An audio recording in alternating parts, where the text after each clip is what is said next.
talking about the draft is a perfect segue into talking about these new recent tanking rules in the NBA, because Shams reported that Commissioner Adam Silver informed the league's 30 general managers on Thursday that the NBA plans to make anti-tanking rule changes for next season. Sources tell ESPN. Now, multiple sources with knowledge of Thursday's GM meeting as well as a late January competition committee meeting told ESPN that the following concepts have been discussed to curb tanking. So this isn't definite. This isn't what it's going to be. These are just some potential ideas that it can be.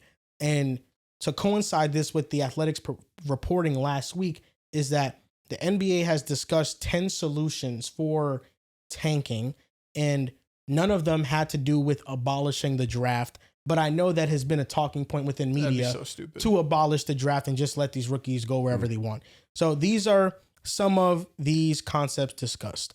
First round picks can be protected only top 4 or top 14 plus. That is one of the rules. I do think the protections get a little carried away in the NBA.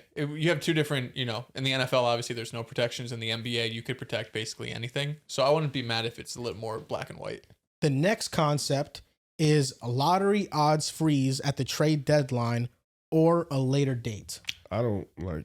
We see tanking in January. Yeah. You know what I mean? At least this year we've seen it. I'm cool off that. So I don't think that changes too much. Because realistically, I guess like Dallas a few years back, but the bad teams are going to be bad by the deadline. Yeah. You know what I mean? Before that, like once you get to January, like you said, it's the team. You know who's bad and who's good. I feel like with this, it's like teams will just tank until the deadline then. Mm-hmm. That's what they'll do. Yeah. Teams will just tank and try to be as bad as possible, and then I guess continue to be bad. I mean, I don't think it really helps. Bro, if a team is bad, a team is bad. You know what I'm saying? Like, now this is another one that it really hurts bad teams because, like Riv said, a bad team is bad for a reason.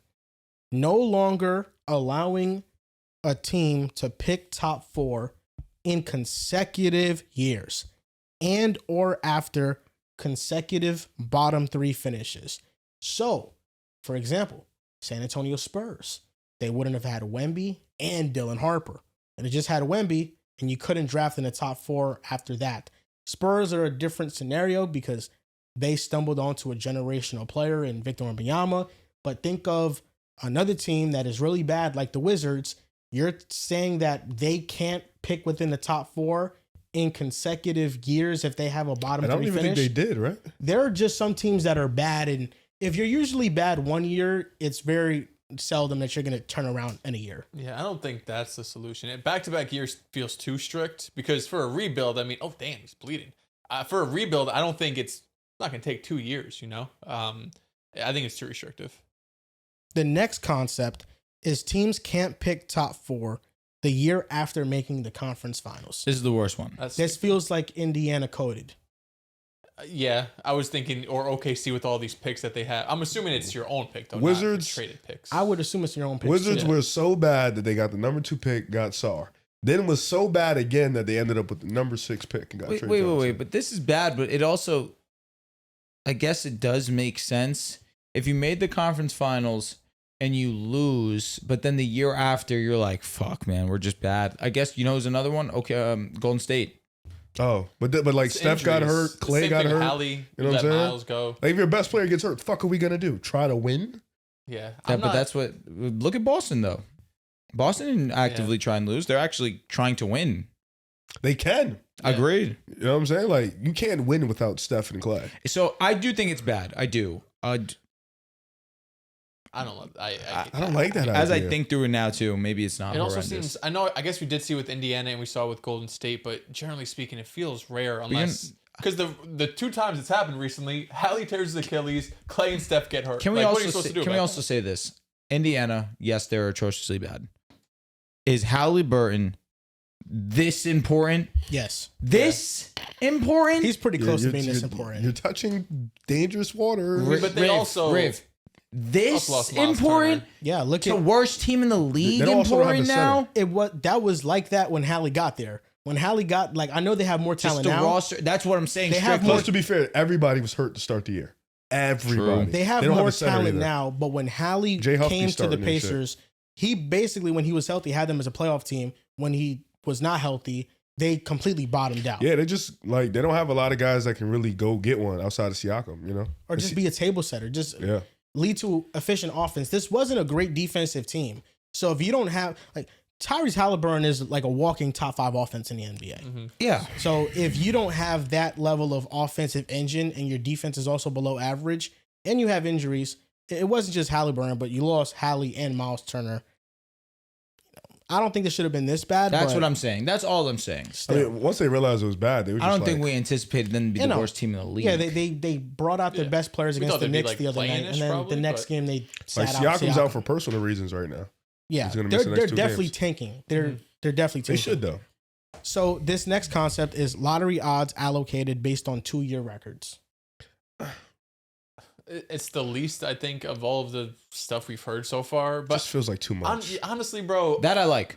I don't hate it. At least it shows like, yo, 2 years in a row, we're bad. We need help. To me, a lot of the tanking stuff is very obvious. Like when Utah is subbing out all of their players in the fourth quarter, like isn't Like, that you not could stop obvious? that. They genuinely They're doing it on purpose. are stupid as sin. Yeah, so that was dumb. You would think, and this isn't true, but you would like to think the NBA, multi-billion-dollar organization, they have all of the potential resources and money, that they could have some sort of committee that could all come to an agreement like, yo, Utah is straight up tanking. We have to punish them. I feel like there's a very simple solution to a lot of this that doesn't involve potentially, crucifying or damaging teams' future because they're bad for a couple of seasons. Like the Wizards are bad because they're just bad, and Utah is bad because they're bad. But they're actively trying to be bad. Where I think Washington just doesn't They're have just the players. bad, Yeah. bro. The next concept is lottery is extended to include all play-in teams. Well, So instead of 14, you're extending it to now 20 teams. yeah, something like that. Or 18. because 2, 9, 18. 10 seeds on both. But if you don't make conference. if you make the playoffs, you shouldn't be in the lottery. That's how I feel. I stand on that. If you make the playoffs, you should not be in the lottery. You're But not a the lottery play-in, team. if you make the play-in, you shouldn't be in the lottery. Or? Well, if you make the play-in and you lose the play-in, you can be in the lottery. But if you make the play-in, like if you're a 10 seed like Miami, they were like a 9th seed, they end up winning the play-in, you shouldn't be a lottery team. You're in the playoffs. Why are you a lottery team? I see what you're saying. Yeah, I don't like that. Like whether you're 9, 10, 8, whatever it is, if you lose the play-in, you can jump into the lottery. Well, you're right, because then, they already include the play-in teams. I don't think so. Not The teams all of that them. miss. Half of them they do. Yeah, the ones that miss, valid. So now we're essentially saying the 7th and 8th Yeah, seeds no, that's- that get into the playoffs and lose, you're including them into That play-in. I like like. including that. them into the lottery, I would say. A playoff I team like should that. not be a lottery team. I like that. 7 and 8. You still are playing to be a playoff team. You're working towards winning. No, the lottery is after. Understand that, but I'm saying these 7 and 8 teams in the play-in, they're working towards winning. They're not trying to show you, no, we want better draft pick. No, we're working to actually succeed. I actually don't mind that. That's what I'm saying. Because I think we always say the worst place to be in the NBA is Is you're the not middle good of the enough to be pack. top The three. Bulls. You don't want to be bottom three. They want to win. Exactly. But now the lottery is now going to reward them. We're not good. We're not a great team. We know this, but we're actually actively trying to show our best foot forward. So what is it going to reward them? It's rewarding trying. a A small small percent chance at chance. 14, 13? I mean, look at Dallas last year. They had the lowest Rigged. percent odds ever. Rigged. Agreed. But Yeah, you rigged. never. Chicago's due for a rigging. No, They're definitely they're that's over right, it. that's It right. ain't That's been right. happening for them. That's a fact. they're due. But what's their rig? It has to be a storyline to the rigging. Yeah. And the last concept is they flatten out lottery odds for every team. Every team has the same percent chance Oh, that's in hell the no. lottery to get the first pick. Nah, we cool off that. That's a little too much. That is the other solution. I don't know why this is so difficult for the NBA to get right, because I think that the simple solution is just giving the best players to the worst teams. Now, does that mean that teams will try to tank to get the best pick? Absolutely. But I think it narrows down the window of how long a team is going to tank. For example, Washington has been in this rebuild for a couple years now because they haven't gotten the first overall pick. Or 2 and 6, man. they got Alex Sarr, who was the second overall pick. Good pick. But They got to pick. yeah, It was the worst draft in recent memory. That's Detroit what was fucked like up. that for a while too. Yeah, Detroit was getting fucked. Like if you look at a bad team and they can get an altering player, like the Jazz this past year, they were the number one team, the worst record, and they had the best odds to get Cooper Flag. Tied with I think 3 other teams because I think they like split them up. Them, the Hornets, and one other team. If Cooper Flag gets drafted by the Jazz, they don't make the move for Jaren Jackson Jr. They don't continue to tank, I think. That's why they get a top I 3 think pick. they continue to I think they try to build from here on out with Laurie and Cooper Flag and Keontae and Kessler. I think that now they're not going to get the first pick, but with that 9th, 10th, 11th overall pick, now they're not trying to completely bottom out is my point. They're trying to bottom out right now because they are hoping that they can get one of the top 3 in the draft, and that can be like their Cooper Flag. Without a doubt. If the Jazz got Cooper Flag to begin with because they were the worst team, we're not in this situation. That's another team you take out of the tanking race. I'll say this. Do they trade for Jaren Jackson? No. Do I think that they're tanking still? I do, because Walker Kessler came into the season hurt, and he was going to miss the whole season regardless. I don't think they're bottoming out, though. Like right now, Mavs are bottoming out. Mavs don't have anything, and they don't have their picks. I'm No, not they going have to the tell you next the year Jazz pick. have They nothing. They have definitely this do. year's Yeah, pick. this year, but yeah. But after this year, I They think have to- Dallas they have to doesn't compete, own yeah. their pick for 3 years. They have to compete. So Dallas is essentially saying like, yo, this is our only shot to get another young star next be to Cooper fire. Flag. Because once they get those 2, they're going to be like, all right, now we compete. So that's it. But like, I think that in itself is like, just give the worst picks just give the best picks to the worst teams, because you allow them to get a franchise star or at least be in the facade of a franchise star. Like Paolo Banchero, I don't think is a true franchise star, but he, by being the first overall pick by the Magic, they are very well treating him as their franchise star, and they are trying to compete, and that's why they made the trade for Desmond Bane, because they believe in Paolo Banchero. You called this nigga mid, by the way. When? Clown face. When did I call him mid? I heard it. Talking I about just Kate, by the way, ignored not it. Pop. I heard it. I just ignored it. When was I? I wanted to wait for the game to start. 31. I wanted to wait for the game to start just so you could see. I'm gonna be honest with you, bro.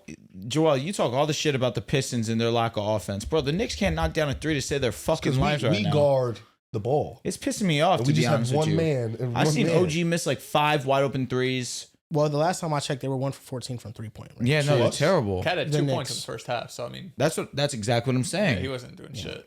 Look at him. Pass. Shoot it. Who is this? I also think the Knicks are just a bad defensive team, though. Yeah, they're terrible. I think that our wing defenders are overrated. Not OG, but Oh. more so Mikal. I don't think they're locked down. Well, he's getting fried. OG? Yeah. Yeah. I don't. Hey. It is Cade. Hey. If that's Herb Jones, does that happen? Yes. I mean, I'm not going to Herb's say too and be small. like Herb is a tier above OG Anunoby. Yeah, Herb too small. He might be. Nah, not He was right now. he was like a single-handedly the biggest reason why the Pelicans were a top defense. That was a they minute. don't have nothing. Bro, that was a minute ago. No, I understand. Herb But you know might the be- type of Herb Jones I'm talking about, though. Herb be damaged You goods love- at this point. I'm not going to lie, you kind of love to hate on the Knicks. As much as you love them, you love to hate on them too. Don't go to that. Yo, stop. Yo. Oh, We have a my show. We have a God. show to do. We have a show to do. We have a show to do. We have a show to do. Left-handed? We have a show to do. We have a Oh, show to do. holy shit. I want to say my final words on this whole tanking thing that we've been talking about. And I think this is a question that I think is Take that hoodie intriguing off too, nigga. because really, what's the answer to it? How can bad teams get better? What ways do bad teams realistically have to get better to compete and become a high-level playoff team? The players have to get better. I don't know if that was rhetorical or not. No, thought I'm you were asking. asking. Okay. I'm asking a question. Oh, Right? Players okay. have to get better. Accountability has to improve. The problem with the Wizards is accountability. Better Well, scouting you got to department. scout well, you got to draft well, you got Yeah. to develop well. Have the thing- coach it's right. Accountability on the front office. It's an organizational thing. Like, I don't think, and no shot to any team, but like, I don't think it's a coincidence, even though we were all low on Boston, like using hindsight, it's like Boston has always we been all? good. Even, You I gotta mean, stop saying we all. none of us had You, them as bro, a top fake 3-2 fan. seed in the Eastern Fraud Conference ass. at a minimum. We had him as a playing team had at him as least. a playoff team. Yeah, I had them as a playing team.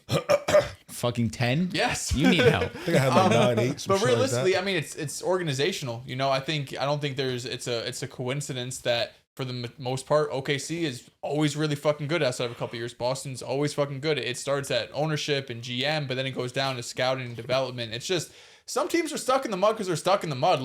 I'm sorry, but like some organizations just whack. And even if you get the number 1 overall pick, even if you get a great player, that doesn't guarantee you anything. Like if the Wizards had Paolo or the Wizards got Flag, I'm not trying to hate on the Wizards, but it's just like, does that make me think that all of a sudden they're going to be a playoff team in a couple of years? No, like there's, I think, no, they got Flag for sure.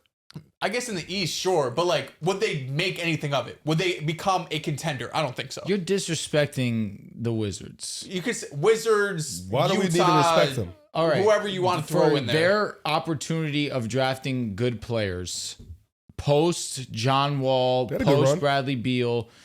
They Otto made Porter. the playoffs with Russell Westbrook. I mean, as too. of recently, they drafted Sarr, Keyshawn George, Trey Johnson. It's not like they have been missing on the Bud draft. Carrington, Bilal Bilal Koulibaly. They're cooking. I'm not here to just Respect disparage the Bilal, Wizards. bro. No, You saying, disrespect saying, Bilal is saying disgusting. Bilal and then saying we're cooking is nuts. Can you respect him like his defense isn't elite? I mean, good. the Knicks went, fucking else? No, it's 10 elite. years What of else? being a poor run organization? Decent rebounder. Like, Can play make. eventually it could turn over, but He can't score. The That's thing, his though, only is issue. that, like, the Pistons his too only for a long issue is that he time. can't score. He's not a scorer. But the a win. Pistons are here now because they They got are. the first overall pick and got Cade. They Whoa. did, but they also It took a while. It took a few It did, years, but for them he to He's get a is- good there. coach. Yes, but he is like he was a franchise guy. He's the reason why they were I being was this calling him position, ass. I don't for the forget. most I part. can never forget that. So like that's why the only way for bad teams to get better is through the draft Blue chip and by prospect. drafting blue chip prospects. It like you got to get a coach and all this. Listen, that's all good and dandy, but you need real high level talent. Free agents aren't going to sign to these places for the most part unless you want these bottom dwellers to overpay for like low level talent, and that's going to mess them over even more. Like I look at the Wizards, right? You know, they haven't had the first pick in a while. They've been pretty bad. The last time they had the first pick, they got John Wall. And yeah, they didn't turn out in a championship, but it turned Some good out to be years. their most competitive years that they've had in decades. And you look at the Nets when they went 12-70 one year, they got rewarded for what? Terrence Williams? That's what they got rewarded with. They didn't get rewarded with a top 3 pick. They couldn't change their franchise. I'm not sure if it was Terrence Williams or Derek Favors. It was one of those two that they drafted after they went 12-70. Might But have been Derek. if you, yeah, it might have been Derek Because because Derek was a top higher 3 pick. picks. Yeah, it might have But- been Derek. Like if you're not allowing these teams to get the best picks, it's going to be very hard for them to turn around their franchise. And the only way for these bad teams to get better is by getting blue chip prospects. And if they don't get that, then we're just never going to see them be competitive at high level. I think like using Washington as an example to continue onto that trend, John Wall, Bradley Beal, Otto Porter Jr., and then you brought in guys like Marcin Gortat, Nene. Like if you can draft your top guys, then bring in vets to kind of complement the roster, there's a way where you could do it, you know, especially for these, you know, small market teams. You know, Indiana didn't necessarily draft Hallie. They brought in Hallie, but they had guys like Aaron Nesmith who kind of was forgotten about. Then they drafted Benedict Mathurin. You know, they picked up Pascal Siakam. So, like, you can do it a certain way. But I also agree with Dells in the sense where you have to have a good foundation in the front office. And most of these teams, like Indiana for the most part, has been a good foundation in the front office for the past 20 years. Sure. Even going back to the 90s. You know, these teams that are usually horrible, they haven't been the best. Now, I know Utah has Danny Ainge, you know, but even when they had Darren Williams, Carlos Boozer, Kurylenko, like these were top picks. So, like, you have to hit on these top picks. And there's been a lot less of that, I feel like.